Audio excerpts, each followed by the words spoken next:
viewers, welcome to our YouTube channel Cricket Dil Se Khelo Cricket, Bolo Cricket, Geo Cricket. I'm your host Shoaib Khan and with me are my panelists Dr. Tanzir Mukhtar, Dr. Rizwan and Mr. Amir Naqshbandi. Today we'll be discussing the first test match, Ashes test match between Australia and England, which is being played at Brisbane, where England won the toss and decided to bat first. And they struggled miserably against the Aussies fast bowling lineup, where Pat Cummins took 5 wickets and Starc got the wicket or right in his first over. So we will be taking this discussion forward and will take our views from our panelists. But let me tell you some our subscribers that keep liking our videos. Do subscribe to our channel. And today we'll be asking you a question in middle of our video and the lucky winner will get a chance to join us in our next videos. So keep watching our video and do share your comments, your answers in the comment section, or you can also WhatsApp us with your answers. So let us start with Dr. Tanzir Mukhtar. Please, Dr. Tanzir, what do you feel? What was the mistake that England did and were not able to score runs? Thank you, Shoaib, for asking me this question. Basically, today's match, it was an interesting match. First surprise, England resting their two premium bowlers in Anderson and Broad. Both the players have more than 1100 wickets in test match together. So it was a surprise for me. Anderson had, I think, was carrying an injury. But Broad was in the squad. They should have gone with Broad. Of course. Secondly, I think seeing the overcast condition in Brisbane today, there were overcast conditions. England won the match and still got on the toss. They decided to bat first. That was a surprising factor. But England being a quality player, the way they struggled, it was not. Brisbane being a wicket where average first inning score is more than 300. So being bundled out for 147, I don't think justifies their. No batsman actually was trying to be on the wicket. So full credit goes to Australian bowlers, the way they utilize the conditions, especially Cummins being the captain, he led from the front. So I give full credits to Australian team for the way they handled the conditions, the way they bowled. Everything today went in Australia's favor. Okay, Dr. Rizwan, your views on the first innings between England and Australia. Yeah, I think it was a terrific start to the Ashes 2020 for their captain, Pat Cummins. As Dr. Tanzir rightly said, the wicket was quite fresh and there was a lot of grass on the wicket. And the weather also over the past few days was quite tricky. It was rainy in Brisbane. So the toss was a very important factor. But having said so, I think both the captains wanted to bat first. And even Cummins said that he wanted to bat first. So it was not a difficult decision because Brisbane, as you know, is a bouncy wicket, but it also runs on this wicket. But England started very, very poorly. Especially their opener. It was a nothing shot, atrocious shot he played, the very first delivery. It was a simple straight delivery and he just fell over and completely lost the plot from there. So England batted poorly, I would say. Australia bowled in the right areas, but England batting was quite poor today. That let them down. Okay, fine. Thank you, Dr. Rizwan. Amir Naqshbandi, your views on the first innings of the first test match. Thank you. As the other panelists have already thrown light on this, I would agree with them because the way England played was not their forte. Rory Burns getting out on a ball, which was not that lethal. He played a nothing short, and I would agree with Dr. Rizwan here. And then you cannot give chances to Australia, and England lost 5 wickets till lunch. And just scoring 60 runs, and in. Well, it was a good toss to win, as we know that the Gabba surface is a bouncy surface, and uh, generally teams like to bat first there and try to put runs on the board. But I think credit should be given to the Aussie bowlers, especially Pat Cummins, who was captaining his side for the first time, and he led from the front, picking up 5 important wickets here. There was this little partnership going on between Ollie Pope and Jos Butler,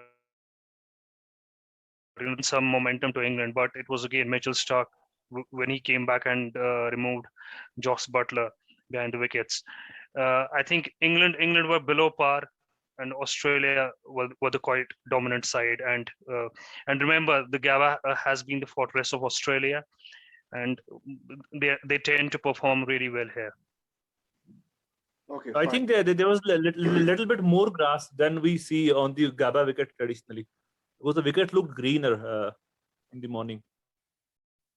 Yeah, and that's what England were the little. pace attack.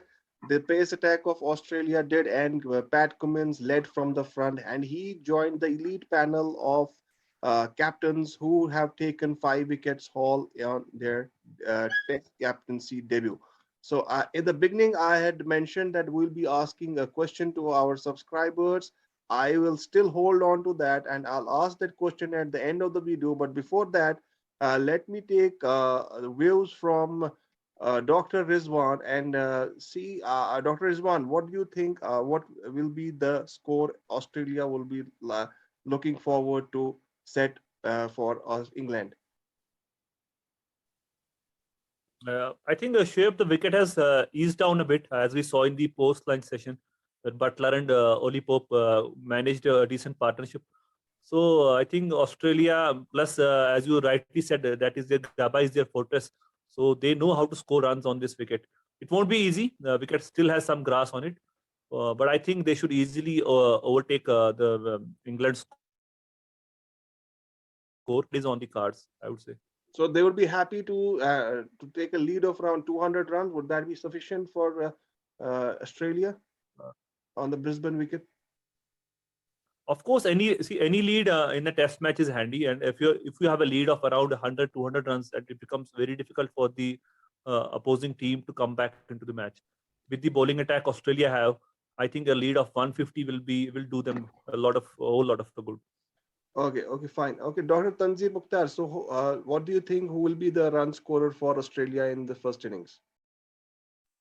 First of all, Shoaib, I think England were a little bit unlucky today. How the rain played a spoil sport. They could have if they could have managed 1 or 2 wickets, I think they would have been back into the game. But I think still in the pitch there is a lot of for the bowlers, and if England bowlers utilize and ball according to the plan, I think they will be happy if for 250 or below that score. But Australia taking 300 runs, as Rizwan said, they will be happy any day as the pitch has moved and the game has progressed. So 300 plus score will be good for Australia, and I think they will be happy with it. Okay. Ahmed Najmandis, what do you think? Who will be the bowler on which England team would be banking upon to take wickets and bundle out Australia cheaply and not let the lead go above 100 runs? I think England have to folks.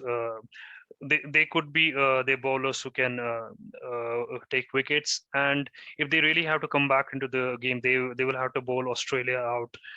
I wouldn't say cheaply, but who would be taking those wickets? Would it be Chris Wokes or Leach they are banking upon because they don't have Broad? I They would don't go have with Mark Anderson this Wood time on because the team. I would go with Mark Wood. Mark Wood should be the one who should be taking the wickets, considering his pace and this as this match is being played at the Gabba. With Mark Wood could be the one sole rescuer for English side, and any lead beyond 150 could be lethal for England. And I think as Gabba is known for for a good wicket to bat on. I think if Australia take a lead more than 150, then it should be curtains for England. Okay, fine. Fine. Thank you, my panelist, Dr. Tanzir Rizwan and Aman Naqshbandi, and subscribers and viewers. At the beginning of our video, I had mentioned that we'll be asking a question, and lucky winner would get a chance to join us in our next videos. So here is the question: Pat Cummins led from the front and got 5 wickets in his Test captaincy debut. You have to answer us and mention your answer in the comment section, or you can WhatsApp us who was the other captain who who has taken 5 wickets on his Test captaincy debut. So do subscribe to our channel, and you can answer this question in the comment section, or you can WhatsApp us on our WhatsApp number mentioned in the description. You will get a chance to join us in our next video. Thanks for watching. Do subscribe to our channel. Do share your comments with us and your feedback. Till our next video. Bye bye.